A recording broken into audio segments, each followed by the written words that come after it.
അടുത്ത ബന്ധുക്കളെയോ സുഹൃത്തുക്കളെയോ കണ്ണടച്ച് വിശ്വസിക്കുന്നതിന് മുമ്പ് നല്ലോണം ചിന്തിക്കുക. കാരണം നമുക്ക് ചുറ്റും പുഞ്ചിരിയോടെ നടക്കുന്ന പല മുഖങ്ങളിലും ക്രൂരനായ ഒരു മൃഗം ഒളിച്ചിരിപ്പുണ്ടാവും. രക്തബന്ധമില്ലാത്തവർ പോലും സഹായത്തിനെത്തിയപ്പോൾ നാട്ടുകാരനും സുഹൃത്തുമായ ആ യുവാവ് ആ കുടുംബത്തിലെ 2 പേരുടെ ജീവനെടുത്തു. അമേരിക്കയിൽ ആദ്യമായി ശിക്ഷിക്കപ്പെട്ട ഒരു മലയാളി യുവാവിന്റെ കഥയാണ് ഞാൻ ഇന്നിവിടെ പറയാൻ പോകുന്നത്. Welcome to crime story Malayalam.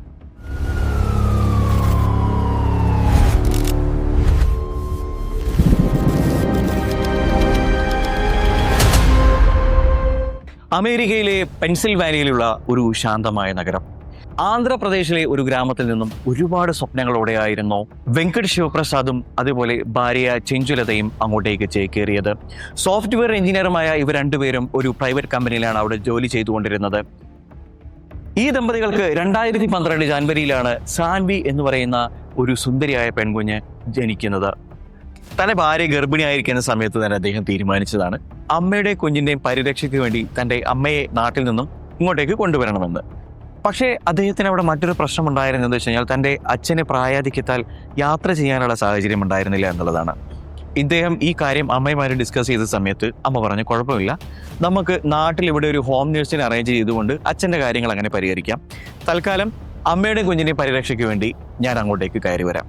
അങ്ങനെ ഏകദേശം ഭാര്യയുടെ പ്രസവം കഴിഞ്ഞ സമയത്ത് തന്നെ അങ്ങോട്ടേക്ക് കയറി വരികയാണ്. മകൾ പിറന്നതോടുകൂടി ആ കുടുംബത്തിന്റെ സന്തോഷം ഇരട്ടിയാവുകയാണ്. ഇപ്പോൾ ആ കുടുംബത്തിൽ കൊച്ചുമകളുടെ ചിരിയും കളിയും ഒക്കെ ആയിട്ട് സന്തോഷം ഇങ്ങനെ കളിയാടുകയാണ്. 2012 ഒക്ടോബർ 22 അന്ന് വൈകുന്നേരം ഭർത്താവും ഭാര്യയും കൂടി തങ്ങളുടെ ജോലിയെല്ലാം കഴിഞ്ഞ് വളരെ സന്തോഷത്തോടു കൂടിയായിരുന്നു വീട്ടിൽ വന്നത്. കാരണം മകളുടെ കാര്യങ്ങളെല്ലാം നോക്കാൻ വേണ്ടിയിട്ട് അമ്മ നാട്ടിലുണ്ട്.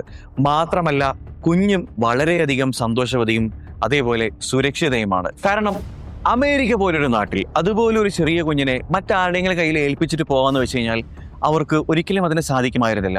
കാരണം ബേബി കെയർ പോലെയുള്ള പരിപാടികൾ ഉണ്ടെങ്കിലും അവിടേക്ക് തങ്ങളുടെ കുഞ്ഞിനെ വിശ്വസിച്ച് ഏൽപ്പിച്ചു പോകാൻ ആ മാതാപിതാക്കൾക്ക് ചെറിയൊരു പേടിയുണ്ടായിരുന്നു. അതുകൊണ്ട് തന്നെ തങ്ങളുടെ അമ്മ തന്നെ തങ്ങളുടെ കുഞ്ഞിനെ നോക്കാനുണ്ടായിരുന്ന സമയത്ത് അവരും വളരെയധികം സന്തോഷവാന്മാരായിരുന്നു.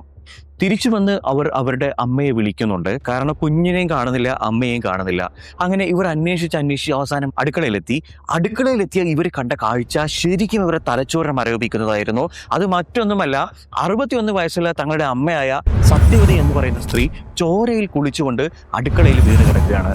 അവർ വല്ലാതെ ഭയന്നുപോയി. സത്യവതിയുടെ മൃതദേഹം കണ്ട് അവർ തിരിഞ്ഞോടി അവർ വീടിനകത്ത് മുഴുവൻ തൻ്റെ 10 മാസം പ്രായമുള്ള കുഞ്ഞിനെ തിരയുന്നു. പക്ഷെ ആ കുഞ്ഞിനെ അവിടെ എവിടെയും കാണുന്നില്ല. കരഞ്ഞ് നിലവിളിച്ചുകൊണ്ട് ഉടനെ അവർ പോലീസിനെ വിവരം അറിയിക്കുകയാണ്. പോലീസ് ഉടനെ തന്നെ സ്ഥലത്തെത്തി അവിടെ നടത്തിയ പരിശോധനയിൽ അവർക്ക് ചില ഭീഷണി കത്തുകൾ ലഭിക്കുന്നു. ആ കത്തുകളിൽ എഴുതിയിരിക്കുന്നത് ഇപ്രകാരമായിരുന്നു: നിങ്ങളുടെ കുഞ്ഞ് ഞങ്ങളുടെ കൈകളിലുണ്ട്, അവൾ ഇപ്പോൾ സുരക്ഷിതയാണ്. പക്ഷേ രാത്രി 8 മണിക്ക് മുൻപ് $50,000 ഞങ്ങൾ പറഞ്ഞ സ്ഥലത്തെത്തിച്ചിട്ടില്ലെങ്കിൽ നിങ്ങളുടെ കുഞ്ഞിനെ ഞങ്ങൾ പീസാക്കി മുറിച്ച് നിങ്ങളുടെ വീടിന്റെ വാതിൽക്കൽ കൊണ്ടുവയ്ക്കും. പിന്നീട് അവർ ഒരു കാര്യം പ്ലാൻ ചെയ്യാണ്.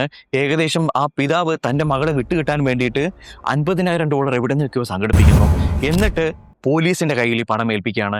പോലീസ് അവർ പറഞ്ഞ സ്ഥലത്ത് കുഞ്ഞിനെ രക്ഷപ്പെടുത്താൻ വേണ്ടി ഈ കാശുമായിട്ട് പോകുന്നു. പക്ഷേ കുഞ്ഞിനെ രക്ഷപ്പെടുത്താൻ വേണ്ടി കാശുമായി കാത്തുനിന്ന പോലീസിന്റെ അടുത്തേക്ക് ആരും വന്നില്ല എന്നുള്ളത് മാത്രമാണ് അവിടെ സംഭവിച്ചത്. പിന്നീട് അവർ എന്തു ചെയ്തെന്നറിയാമോ? അവർ നാട്ടുകാരുടെ, അതായത് അവിടെയുള്ള അവരുടെ കമ്മ്യൂണിറ്റിയിലുള്ള കുറച്ച് സുഹൃത്തുക്കളെ കൂട്ടി ഈ കുഞ്ഞിനെ പറ്റി അന്വേഷിക്കാൻ നടക്കുന്നു. അവിടെ അവരുടെ കൂട്ടത്തിൽ ഇയാളുടെ വിശ്വസ്തനും സുഹൃത്തുമായിട്ടുള്ള രഘുനന്ദൻ എന്ന് പറയുന്ന ഒരാളും ഉണ്ടായിരുന്നു. പോസ്റ്ററുകൾ പ്രിന്റ് ചെയ്തും മാതാപിതാക്കളെ ആശ്വസിപ്പിച്ചും ഈ രഘുനന്ദൻ എന്ന് പറയുന്ന ആള് ഈ പാരൻസിന്റെ കൂടെ തന്നെ ഉണ്ടായിരുന്നു. കാരണം അദ്ദേഹത്തിന്റെ വിശ്വസ്തനും സുഹൃത്തുമായിരുന്നു ഈ രഘുനന്ദൻ എന്ന് പറയുന്ന ആള്. പിന്നീട് പോലീസ് ഇവർക്ക് വന്ന ഈ ഭീഷണി സന്ദേശം ആ കത്ത് പരിശോധിച്ച സമയത്ത് പോലീസിനൊരു കാര്യം മനസ്സിലാവുകയാണ്. വെങ്കിട്ടിന്റെയും ഭാര്യയുടെയും ഔദ്യോഗിക നെയമല്ലായിരുന്നു ഈ ഭീഷണി കത്തില് അവർ ഉപയോഗിച്ചിട്ടുണ്ടായിരുന്നത്. പകരം അവരുടെ വീട്ടിൽ വിളിച്ചിരുന്ന ചെല്ലം പേരുകൾ ഉപയോഗിച്ചിട്ടാണ് ഈ ഭീഷണി കത്ത് എഴുതിയ ആള് തയ്യാറാക്കിയിട്ടുള്ളത്. ഇത് പോലീസിനെ സംബന്ധിച്ചിടത്തോളം വളരെ നിർണായകമായിട്ടുള്ളൊരു തെളിവായിരുന്നു. ഇത് എങ്ങനെയാണ് ഇത് നിർണായകമായ തെളിവായത് എന്ന് വെച്ച് കഴിഞ്ഞാൽ, ഈ കുടുംബത്തിനെ പറ്റി വളരെ അടുത്ത ധാരണയുള്ള, ഈ കുടുംബത്തിൽ ഇടയ്ക്കിടയ്ക്ക് പെരുമാറാറുള്ള ഏതോ ഒരാളാണ് ഇത് ചെയ്തിരിക്കുന്നത് എന്ന് പോലീസിന് 100% വ്യക്തമാവുകയാണ്. അന്വേഷണം ഇങ്ങനെ പുരോഗമിച്ചുകൊണ്ടിരിക്കുകയാണ്. ഇവർ ഈ കുട്ടിയെ പറ്റി ഇങ്ങനെ അന്വേഷിച്ചുകൊണ്ടേയിരിക്കുന്നു. പക്ഷേ ഇവർക്ക് കുഞ്ഞിനെ കണ്ടെത്താൻ കഴിയുന്നില്ല. പക്ഷേ ഒരു ദിവസം ആ അപ്പാർട്ട്മെന്റിന്റെ അടുത്തുള്ള ഒരു ജിമ്മിന്റെ അടുത്ത് നിന്നും അവർക്കൊരു നീല ബാഗ് ലഭിക്കുകയാണ്. ഈ നീല ബാഗ് പരിശോധിച്ച സമയത്ത് അവർ കരളിനെ പിളർക്കുന്ന രീതിയിലുള്ള ഭയാനകരമായ ഒരു കാഴ്ച കാണേണ്ടി വന്നു. ആ നീല ബാഗിനുള്ളിൽ 10 മാസം പ്രായമായ ആ കുഞ്ഞ് ശ്വാസം മുട്ടി പിടഞ്ഞു മരിച്ച രീതിയിൽ കാണപ്പെട്ടു. അമ്മയ്ക്ക് പിന്നാലെ തൻ്റെ പിഞ്ചു കുഞ്ഞ് പിടഞ്ഞു മരിച്ച സാഹചര്യത്തിൽ ആ മാതാപിതാക്കൾക്ക് പിടിച്ചു നിൽക്കാൻ കഴിയുമായിരുന്നില്ല. അന്വേഷണം പുരോഗമിക്കവേ ആ അപ്പാർട്ട്മെന്റിലുള്ള ജിമ്മിലുള്ള CCTVകൾ പരിശോധിക്കാൻ പോലീസ് തീരുമാനിക്കുന്നു. ഇങ്ങനെ ജിമ്മിലുള്ള CCTVകൾ പരിശോധിച്ച സമയത്ത് നീലബാഗുമായി അവിടത്തേക്ക് ഒരാൾ നടന്നു വരുന്നത് പോലീസിന്റെ ശ്രദ്ധയിൽപ്പെടുകയാണ്. പക്ഷേ ആ നീലബാഗുമായി വന്ന ആളെ കണ്ടെത്തി കഴിഞ്ഞപ്പോഴാണ് സത്യത്തിൽ എല്ലാവരും ഞെട്ടിത്തരിച്ചു പോയത്. അദ്ദേഹത്തിൻ്റെ വിശ്വസ്തനും സുഹൃത്തുമായിരുന്ന രഘുനന്ദൻ എന്ന് പറയുന്ന ഒരു വൃത്തികെട്ട മനുഷ്യനായിരുന്നു ആ കുഞ്ഞിനെ കൊന്ന് നീലബാഗിൽ കൊണ്ട് അവിടെ വെച്ചത്. പോലീസിന്റെ ക്രൂരമായ ചോദ്യം ചെയ്യലിൽ അയാളുടെ മാന്യതയുടെ മുഖംമൂടി അവിടെ അഴിഞ്ഞു വീഴുകയാണ്. ഈ രഘുനന്ദൻ എന്ന് പറയുന്ന ഇയാള് ചൂതാട്ടത്തിൻ്റെയും മയക്കുമരുന്നിൻ്റെയൊക്കെ അടിമയായിരുന്നു. ഇയാൾക്ക് ലക്ഷക്കണക്കിന് രൂപയുടെ കടമുണ്ടായിരുന്നു. പ്രസവിച്ചു കിടക്കുന്ന തൻ്റെ ഭാര്യയിൽ നിന്ന് പോലും ഇയാൾ ഇത്തരം രഹസ്യങ്ങൾ മറച്ചു വെച്ചു. കടം വീട്ടാനുള്ള ഇയാൾ കണ്ടെത്തിയ എളുപ്പ വഴിയായിരുന്നു സ്വർണവും പണവുമെല്ലാം അടിച്ചു മാറ്റി ഈ കുട്ടിയെ കിഡ്നാപ്പ് ചെയ്തെടുത്ത് പിന്നീട് ഇവിടെ വെച്ച് വിലപേശി തൻ്റെ കടങ്ങളെല്ലാം തീർക്കാം എന്നുള്ളതായിരുന്നു അയാൾ പ്ലാൻ ചെയ്തത്. സംഭവം നടക്കുന്ന ദിവസം ഇയാൾ നേരെ വീട്ടിലേക്ക് ചെല്ലുകയാണ്. പക്ഷേ അമ്മ സത്യാവതി ഇയാളെ തടയാണ്. പക്ഷേ ഇയാൾക്ക് അവിടെ നിന്നും ഊരി പോരാനും പറ്റില്ല. ഇയാൾ അവിടെ നിന്ന് ഊരി വരികയാണെന്നുണ്ടെങ്കിൽ ഇങ്ങനെ ഒരു സംഭവിച്ച കാര്യം ഈ അമ്മ പുറം ലോകത്തോട് വിളിച്ചു പറയും. അതുകൊണ്ട് തന്നെ ഈ അമ്മയെ ഇയാൾ കഴുത്തറുത്ത് അവിടെ വെച്ച് കൊന്നു. പിന്നീട് ഈ കരഞ്ഞ് നിലവിളിച്ച് നിൽക്കുന്ന ഈ കുട്ടിയുടെ വായിൽ ഒരു തുണിക്കഷം തിരുകി. എന്നിട്ട് ആ വീട്ടിൽ നിന്ന് തന്നെ ഒരു നീല ബാഗ് എടുത്ത് ആ കുട്ടിയെ ഈ ബാഗിലിട്ട് ഇയാൾ പുറത്തേക്ക് ഇറങ്ങി ഓടി. ഇങ്ങനെ പുറത്തേക്ക് ഇറങ്ങി ഓടുന്ന സമയത്ത് ഈ കുഞ്ഞ് ശ്വാസം കിട്ടാതെ മരിച്ചു. ആ കുഞ്ഞിനെ അവിടെ വെച്ചുകൊണ്ട് തന്നെ ഇയാൾ ആ നീല ബാഗിൽ ആ ജിമ്മിന്റെ മുമ്പിൽ ഉപേക്ഷിക്കുകയാണ്. പിന്നീട് ഈ മാതാപിതാക്കൾക്കുള്ള ഈ ഭീഷണി കത്ത് എഴുതി ആ വീടിന്റെ കോണുകളായിട്ട് ഒളിപ്പിച്ചു വെച്ചു. എന്നിട്ട് ഈ മാതാപിതാക്കളുടെ കൂടെ ഈ കുഞ്ഞിനെ കണ്ടെത്താനും മാത്രമല്ല ഈ മാതാപിതാക്കളെ ആശ്വസിപ്പിക്കാനും ഈ നെറികെട്ട മനുഷ്യൻ അവിടെ ഇവരുടെ കൂടെ നിന്നു. അങ്ങനെ ഡീറ്റെയിൽഡ് ആയിട്ട് നടത്തിയ അന്വേഷണത്തിനും സമർപ്പിച്ച തെളിവുകൾക്കും പിന്നിൽ രഘുനന്ദൻ എന്ന് പറയുന്ന ആ ക്രൂര കൊലയാളിക്ക് കോടതി വധശിക്ഷ തന്നെ വിധിച്ചു.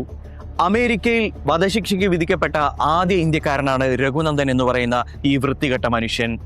എന്നാൽ അയാൾ ഇന്നും ചില സാങ്കേതിക തടസ്സങ്ങളെ തുറന്ന് അവിടെ ജയിലിൽ തന്നെ കഴിഞ്ഞുകൂടുകയാണ്. പ്രിയപ്പെട്ടവരെ, ചിന്തിച്ചു നോക്കുക, പണത്തോടുള്ള ആർത്തി ഒരു മനുഷ്യനെ എത്രത്തോളം ക്രൂരനാക്കി മാറ്റും എന്നുള്ളതിൻ്റെ ഏറ്റവും ചെറിയ ഉദാഹരണമാണ് ഈ കേസ് എന്ന് പറയുന്നത്. ആ കുടുംബത്തിൽ ഇടപെട്ടുകൊണ്ട് ആ കുടുംബത്തിലെ ആളുകളുടെ ചെല്ലപ്പേര് വരെ മനസ്സിലാക്കി വെച്ചുകൊണ്ട് അത്തരത്തിൽ ക്രൂരകൃത്യം ചെയ്ത ആ പിഞ്ചു കുഞ്ഞിനെ കൊന്ന, ആ അമ്മയെ കഴുത്തറുത്ത് കൊന്ന ഈ ക്രൂര കൊലയാളിക്ക് കോടതി വധശിക്ഷ വിധിച്ചതിൽ നിങ്ങളെപ്പോലെ ഞാനും ഹാപ്പിയാണ്. പ്രിയപ്പെട്ടവരെ, ഈ വീഡിയോയെക്കുറിച്ച് നിങ്ങളുടെ അഭിപ്രായം എന്താണെന്നുള്ളത് താഴെ കമന്റ് ബോക്സിൽ രേഖപ്പെടുത്താൻ മറക്കില്ലല്ലോ. നാളെ നല്ലൊരു വീഡിയോയുമായി വീണ്ടും കാണാം. അതുവരേക്കും ഗുഡ് ബൈ.